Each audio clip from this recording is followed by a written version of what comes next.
Louis Vuitton. Mga blazer, pang office, pero LV ha. LV yan, na may kasamang hanger. Thank you. Thank you.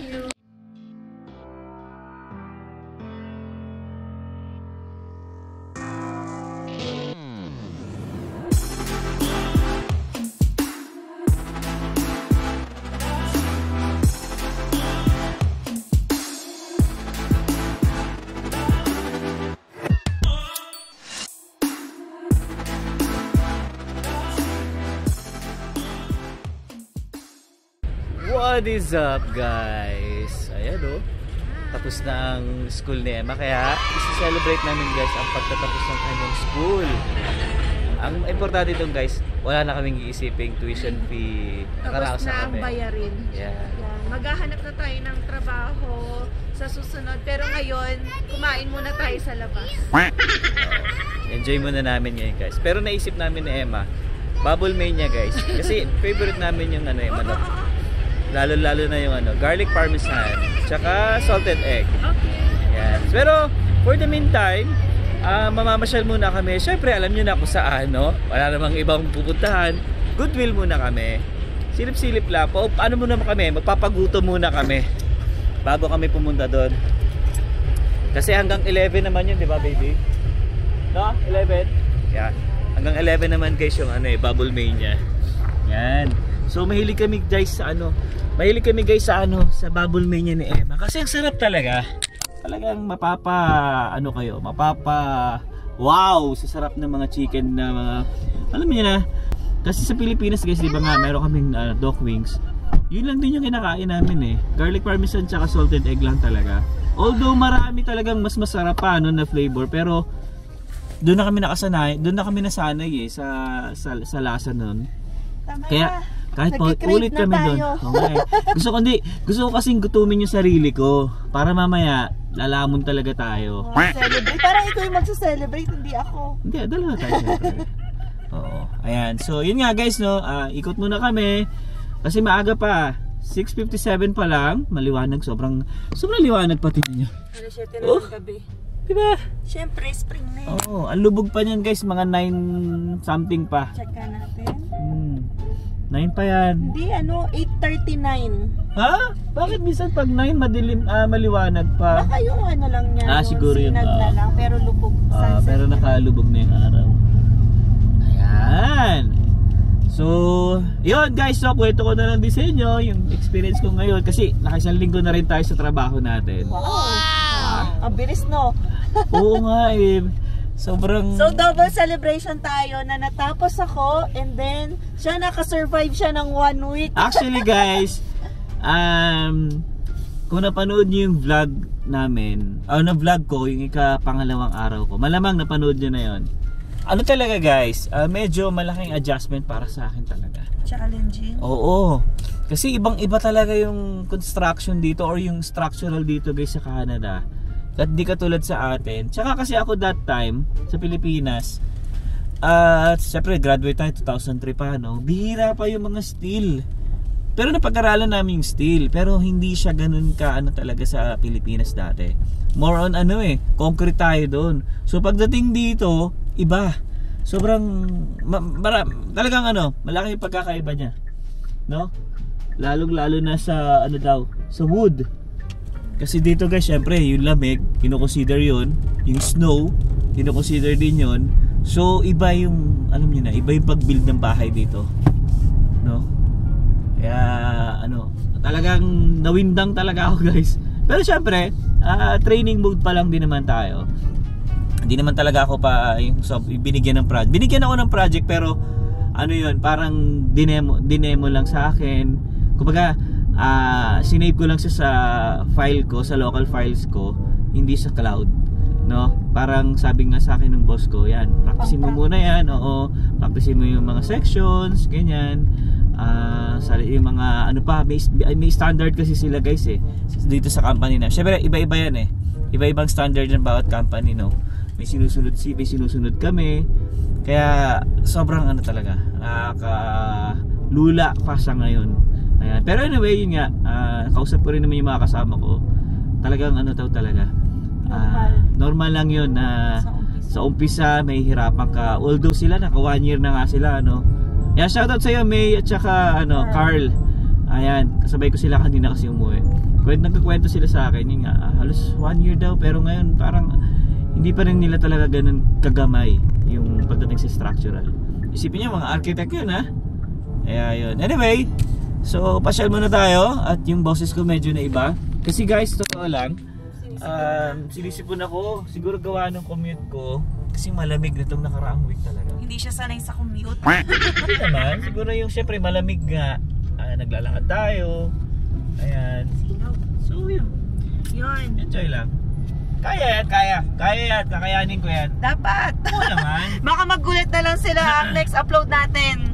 Resigned ka. Oh no! Kumbaga ito na yung chance ko eh. Tsaka ano yun eh, mas mai-improve yung ano ko eh. Oo. Yung skill ko. Tsaka may nag-comment 1 in a million chance daw yan na kahit hindi ka pa licensed dito, wala ka pang mga certificates or diploma sa Canada ha, fresh from the Philippines ka, tinangkap ka na tong company na to, which is very unusual. Blessing talaga siya ni Lord. Kaya nga pag-iigihin natin. Okay. Na-stress lang ako kasi ang dami kong hindi alam talaga. Ang dami pang hindi ko alam.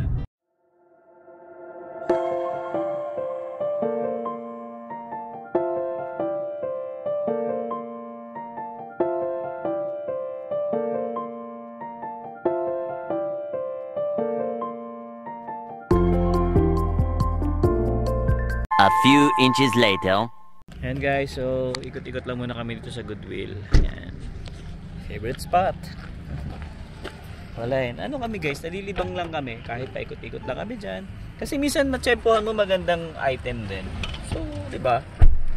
Pag wala naman, okay lang. Ikot lang, pasya lang. Tsaka dami namin nakikilalang dito, subscribers.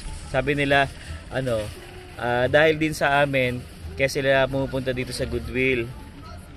Kaya nakakatuwa. No, dami na natin na-meet dyan, ano? Yeah. Mas malaki kasi itong Goodwill. Oh, mas malaki kasi itong Goodwill na to guys, kumpara dun sa yung malapit sa Chinook. Yan. Pero alam ko mas mura doon sa mas mura doon sa Chinook kaysa dito. Baby, nagpaganda pa yung asawa ko guys, tinan niya naman. Hindi kasi nagkaroon ng pimple ko, tinubuan ako ng pimple sa stress sa Hindi, sa pagmamahal niya kasi sa akin yan. Kaya ganun, namimiss niya ako. Isipin mo kanina ha, pauwi, alam mo nasa trade pa lang ako, hinahanap na agad ako. Sabi, asan ka na? Tapos yung nakasakay na ako, sabi ko, andito na ako sa may parking. Sabi niya, tagal mo naman bumaba. Yan, so guys, so ito yung Goodwill. O yan, para may karoon kayo na idea. O, nakakita si Emma, sipin nyo. Papasok ko sa office. Ganda, diba? $12 lang, 12. Hindi on sale kasi white tag white ang tag. sale. Pero sabi ko parang ang hirap Sukatin mo muna. Nasukat ko na. Kaya dito guys, makakamura kayo. Marami dito guys, saka may mga branded dito. Malay makachempo kayo, Columbia, Oakley. Ano pa? Marami dito. Tingin-tingin lang. Tsaga nga lang kayo magtingin. Ayan yung kayo sample ito mga pambabae itong section na to para panlalaki nandun sa kabila sa right side. Oh, maganda. Naka-jacket ako yan. Ganda. Bulky. Ibang klase siya. Ganda nga bagay sa'yo. Oh, wow. Pwede kunin mo na. $12. Ayan diba guys, $12 lang yan kung bibili ka sa niyan sa mall. Sakto sa'yo kasi naka-jacket ka. So okay na yun kasi pag mag-doble ka diba? Sa bagay. Ayan. Guys, hindi na pala kailangan pumunta ng mall para bumili ng Louis Vuitton. Ito lang Oh. Bag namin binigay ni ate, LV na. Oh, saan ka pa? Kuha ko ng mga blazers na nice. Lakad tayo sa mall ngayon. Bitbitin natin yan. Diba? At least sa LV tayo. LV mo $48. Oh, diba? Hindi, bala ko talaga LV talaga. Plano LV ko. na may hang. LV na may kasamang hanger. Nice. Oh, let's go. Ayun guys, Louis Vuitton. Mga blazer, piece. Pero LP ha. LV yan, na may kasamang hanger. Thank you! Thank you. O, diba? So ngayon, siguro, pwede na kami siguro kumain. Celebrate. Kasi alas 8 na eh. Gutom na rin ako eh. Kumukulo na yung tiyan ko eh. So, biyahe pa kami 30 minutes. Hindi naman 30 minutes. Malapit lang naman. Pero syempre, waiting time. Kasi Friday ngayon. Maraming pupunta doon. Unahan na natin sila. Kasi that time guys, pumunta kami doon. Ang tagal ng order namin. Siguro mga 20 minutes. Kasi sobrang dami ng tao talaga. Well ngayon, unahan na natin sila. Alas 8 na ba? Wala pa ata. Magko-close pa lang kasi sila eh. 7:45. Sakto lang. Tum na rin ako eh. Okay, so yun. Takits tayo dun guys sa Bubble Mania. Yan, habang papunta tayo sa Bubble Mania, mga ilang minutes pa yun. 21 baby, no? Kasi sa downtown to. Mag-shoutout muna tayo. Yan yung mga subscribers, viewers natin talagang nakatutok at nakasubaybay at nagko-comment sa atin. So, shoutout kay Cesar Junio from Montreal. Yan, kay Mr. Abel Domingo, yan lagi itong nagko-comment and choose not to skip ads daw. Shout out kay Abel Domingo ng Angeles City, Pampanga. Yan, di ba masasarap magluto yung mga Kapampangan, no baby? Oo, pagkapampangan. And then kay Matwen7, shout out din. Yan, shout out po. Ito, shout out din kay 1964 Wybog. Yan, lagi daw nanonood from Santa Cruz, Manila. Ha? Nakakarating tayo dun ha? Siyempre, Manila, Philippines. Yan, nandiyan yung mga viewers din natin. And then finally, shout out kay Maricel ng Alcor, Qatar. So, magvivisit daw sila sa Calgary ng June. Hope to see you soon. Message lang po. Message lang po para baka makapagkita nga tayo since palibot-libot lang din naman kami dito sa Calgary. Downtown tayo magkita. Mayabang talaga to si Downtown Boy. So yun, maraming salamat po sa mga patuloy na sumusubaybay sa amin. Yan, kahit na, alam nyo yun, very big change ang aming March-April. Diba? Kasi ako, nag-end ng Buhay International Student. Si Alwin, nag-end ng kanyang Buhay Forklift Operator. So, very, diba? Very obvious yung transition namin ngayong quarter. So, very excited din naman kami sa aming next adventure. Lalo na rin ako. Kasi si Alwin nag-start na eh. Ako kaya, saan kaya aabutin? Kasi magpa-practicum pa lang ako. Wala pa talaga akong job since yung practicum ko ay 4 weeks. Pero ngayon, saka ko naiisipin yun dahil magsi-celebrate muna tayo at takam na sa gutom na ako guys. So, dapat kasi kahapon kami kakain pero may pasok pa kasi si Alwin kinabukasan. Kaya kasi maaga akong gumigising guys. So since ngayon ay Friday, ngayon na lang kami kakain hanggang gabi pa yan. Ngayon tayo makakapag-celebrate. So sa mga marami nang nag-e-end ng mga klase ngayon and natapos ang kanilang program. Yan, congratulations sa mga katulad kong international student na nakaraos. 2 taon guys! Congrats guys sa inyong lahat. Yan, kita-kita tayo ngayon. Mag-a-apply tayo ngayon ng PGWP. Yun ang problema. So, hindi pa ako nakaka-ready ng application. Pati yung sa GCK ko, wala pa yan. Kasi nga, next month ko pa makukuha yung mga letter of completion ko. Yan. So, next month pa ako makakapag-apply for PGWP. And sana, may trabaho ako. Otherwise, hindi ko to ma-extend. Yun lang. Yun lang. Pilipinas. Uwi kami, no? Wag naman sana. Yan. Syempre, very positive pa rin tayo na maganda yung outcome later on. Okay? Several song-filled hours later. And guys, after 30 minutes siguro sa kami nakapasok. Ang daming tao. Thank you. Sobrang dami ng tao ngayon.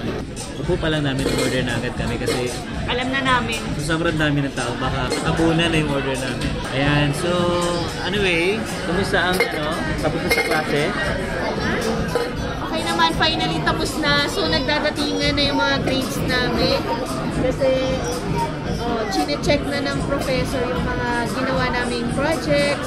Yan, kasi mga tinik naming exam. Kaya, so far naman, positive. Hindi naman tayo yung retake, no? Naku, masakit ang ulo ni Alvin. Subukan mo lang.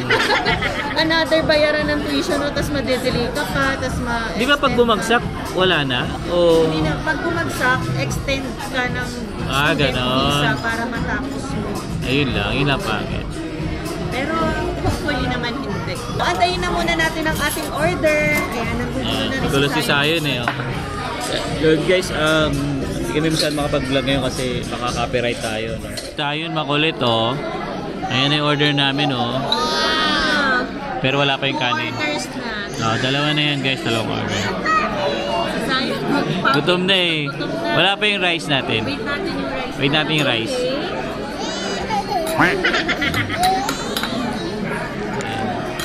So, hintayin natin. Rice at saka french fries. Yan. So, yun yung bago namin ngayon, french fries. Pero ano lang yun, normal price lang naman yun. Yun o. Ito na o. Ayan o. Ito yung gusto namin yung Emma rice. Kasi yun, talagang makulit.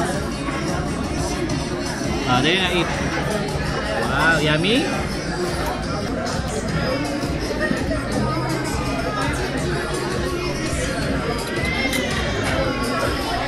Yummy? Wow, kanin na naman. I like to eat, eat, eat, eat, eat, eat, eat, eat, eat, eat, eat, eat, eat. Several song-filled hours later. So yun guys, kakauwi lang namin ni Emma. No? Hindi na kami nakapag-vlog doon kasi may music, magka-copyright kami. Ayun, naparami yung kain namin ni Emma. Oo, yung nakita niyong food, andito na sa tiyan namin. Grabe, sulit na sulit. Yan, yun pala yung favorite namin dito sa Calgary. Isa sa favorite. Isa sa favorite. Bubble Mania. Yan. Grabe, kahit manok lang yung ulam doon. Nakaka-addict yung garlic parmesan. Parang sumakit nga ulo ko sa busog eh. Pero awat na kasi Oo, nakailang kain na tayo sa labas. Oo. Okay. Ayan. So yun guys, celebrate nga lang namin yung yung pagtatapos natin as an international student. Well, yung graduation ha, as I've mentioned. Kailan nga? November pa yon, Okay. Nakahiwalay. Pero yung end ng klase namin ay wala na. It's finally over. Tapos na, hindi na ako babalik ng school. Yan. Kasi Pero may practicum ka. Yan, kanya-kanya na kaming punta ng law firm kung saan kami naka-assign. Yun. Kaya napabili tayo sa Goodwill ng mga blazer. Alam niyo, para may pang-office tayo. Yung gaganda. May time talaga na jackpot ka. Kasi parang good deal, branded yung nakikita mo sa Goodwill na mga damit. So, ano mamimiss mo sa school? Mamimiss ko yung mga professors ko, yung mga kaklase ko, yan, sila Sam, sila Bianca. Although, magkikita-kita pa kami yan, for sure. Yan, may group chat naman kami. So, inaayos namin yung pagkikita namin by next week or whatever day na pwede kami lumabas. Sabi nga, shut daw kami sa downtown. Wow! Ay mo, diba? Parang sana celebrate na rin naman. Wala pa nga akong napupuntahan sa downtown masyado. So, why not, diba? Wow, para makabanding ang ating mga kaibigan dyan ng mga Pinoy. Ayan. Tanungin ko na rin si Emma, as international student, mahirap ba mag-aral dito sa Canada? Based sa experience mo? Based sa experience ko, ako personally, kasi hindi naman tayo pinahirapan ni Papa Jesus, yan, ni God dito. Yan, ganun na ako eh. Kasi sobrang thankful ako na hindi ko kailangan magtrabaho in the latter part, kasabay ng pag-aaral ko. So, hindi ako masyadong nahirapan, guys. Pag uwi ko ng school, nagagawa ko on time yung mga projects, assignments, nakakapag-aral ako kung kailan ko gusto. Unlike yung alam kong, di ba, yung mga maraming international students dyan na may full-time job or part-time job, mahirap yon para sa kanila. Kaya kung ako ang tatanungin, syempre, parang sa akin ba, mahihirapan pa ba ako sa ganung setup? So, nakapag-focus ako bilang international student. Kaya sa akin, okay siya. Madali tsaka lang. rin nakatulong din kasi sa baby yung online mo, yung unang taon. Yung unang taon din, online lang ako. Although, dung time na yun nag-work ako sa Nordstrom from seasonal employee, tas naging full-time tayo later on. Kaya lang, nagsara yun. Kaya, after that, hindi na tayo naka-work and nag-focus na tayo sa pag-aaral. Pero, if that's the will ni Lord, yan, di ba, hindi na tayo nag-work nung latter part, pero okay na rin kasi nakapag-focus na tayo sa pag-aaral. Ayun. Well, at least, yun guys, no, depende sa experience, no, depende sa sitwasyon. Kumbaga kay Emma, kinaya niya yung pagiging international student. So, kung magfo-focus ka naman talaga sa aral, kung aaralin mo talaga yung mga tinuturo, magiging okay at kakayanin mo. Pero kung alam mo yun, na kapag focus ka sa mga trabaho, since kunwari, full-time job ka, double job, baka mahirapan ka at pwede ka pang bumagsak. Kasi nakakarinig rin kami ng mga horror stories na gano'n. Yeah, may Yan. umuwi nga, di ba? Hindi kinaya yung ano. Yan. pagiging Siguro, estudyante. yun yung mga maraming isipin, maraming ginagawa, kaya, yun nga, syempre, kapag yung focus mo ay mag-ipon o kaya makalikom ng pambayad ng tuition mo, yan, magtatrabaho na magtatrabaho, hindi ka makaka-focus sa pag-aaral mo. Yun yung time na mahihirapan ka talaga. Okay. So, yun guys, no? Kaya yung mga nagbabalak pa rin dito, maging international student, ano lang, siguro, tatagan nyo lang din yung loob nyo, syempre. Tsaka, yun nga, focus lang din talaga sa pag-aaral. Kung Kaya hanggat kaya. maaari din yung ano talaga, importante dito yung fun talaga, guys. Yan. Hanggat Oo. kaya na maglaan ng funds para, kunwari, kung may chance din kayo or may opportunity na magstay muna sa bahay, hindi mo na mag-work, you can grab it. Yan. Yeah. Para makafocus kayo sa aral. Okay. Yun. Okay na? Yun. So, yun guys, no? Maraming salamat ulit sa mga nanonood sa amin. And sa patuloy na panonood sa aming vlog ni Emma. Ayan. So, subscribe pa rin kayo guys, no? Yung mga bago lang din sa channel namin. Click nyo lang yung notification dyan or yung subscribe. So, don't worry guys, kahit hindi na tayo international student, mag-update pa rin Yeah. ako ng mga bagay-bagay or news na nire-release about international students. Hindi mawawala yan. Yes. Okay, so dito na natin tapusin, okay? Okay guys, hanggang dito na lang siguro yung vlog namin. I hope na nag-enjoy ka sa vlog namin ni Emma. And hanggang dito na lang. See you on the next one. Peace!